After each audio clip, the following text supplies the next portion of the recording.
Hi, இந்த மாதிரி thread piping வைக்கும்போது உள்ளே கொஞ்சம் ஃபினிஷிங்காக ரா எட்ஜஸ் தெரியாமல் பண்ண போகிறோம். நார்மலாக நம்ம கிராஸ் பீஸ் வச்சு தப்போம்ல, நார்மல் ப்ளவுஸில் அது மாதிரி தைக்க போகிறோம். இந்த மாதிரி ரெடிமேடாவோ இல்லை நீங்களாக பண்ணியோ இந்த மாதிரி அடித்து திருப்பினாலே போதும், அதோட முடிஞ்சிருச்சு அதோட வேலை. ஆனால் எனக்கு அந்த ரா எட்ஜஸ் தெரியக்கூடாதுன்றப்போ நம்ம கிராஸ் பீஸ் எப்போயும் எடுப்போம்ல, அது மாதிரி எடுக்கிறேன். எடுத்துட்டு இப்போது நான் தச்சிருக்க அந்த த்ரெட்டை ஒட்டியே தையல் விழுகிற மாதிரி இப்படி மேலே வச்சு தைக்கிறேன்.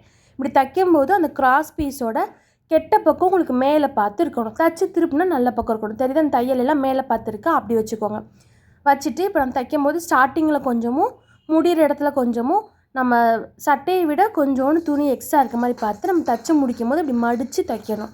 இவ்வளோதான் வேலை. மடிச்சுட்டு இந்த த்ரெட் பைப்பிங்கை ஒட்டி பின்பக்கம் வந்து உங்களுக்கு எந்த பிசுறும் இல்லாமல் இந்த துணியை வச்சே மடிச்சிடணும். மடிச்சுட்டு ஒரு அமுக்கு தையல் போட்டு திருப்பினோம்னா அதோட வேலை முடிஞ்சிருச்சு. இப்போ தெரியுதா, உள்ளே வந்து இந்த மாதிரி ஃபினிஷிங் இருக்க போகுது. நெக்ஸ்ட்டு ஒரு சுற்றிட்டு இந்த த்ரெட் பைப்பிங்கை ஒட்டியே தைக்கிறேன். ஃபஸ்ட் தடவை நான் தச்சேன்ல, த்ரெட் பைப்பிங்கை ஒட்டியே கிராஸ் பீஸை வச்சு ஒரு தையல் அப்படி தச்சு திருப்பி பாருங்கள். ஏதாவது த்ரெட் பைப்பிங்க்கோ உங்கள் லைனிங்க்கோ இப்போ நம்ம கிராஸ் பீஸ் வச்சு தைக்கிறோம்ல, ஏதாவது கேப் இருந்துச்சுன்னா ஃபினிஷிங் இருக்காது. அதனால் திரும்ப ஒருக்கா கூட ஒட்டி ஒரு தையல் கூட போட்டுக்கோங்க. போட்டுட்டு இப்போ லாஸ்ட்டாக மடித்து விட்டுட்டு அந்த ஓரத்துலேயே ஒரு தையல் போடுறேன். தைச்சதுக்கப்புறமா அப்படியே உள்ளே திருப்ப போகிறோம். ஓகேவா? திருப்பிட்டு இந்த த்ரெட் பைப்பிங்கை ஒட்டியே ஒரு தையல், இந்த ப்ளூவும் இந்த ப்ளவுஸோட கிளாத்தும் ஜாயிண்ட் ஆகிற இடத்துல ஒரு தையல் போட்டுக்கோங்க.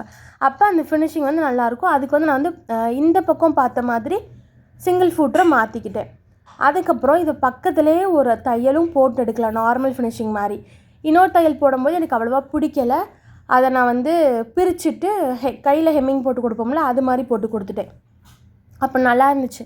நம்ம மெனக்கிட்டு இது நல்ல ஃபினிஷிங் வேணும்னு பண்ணுறோம்.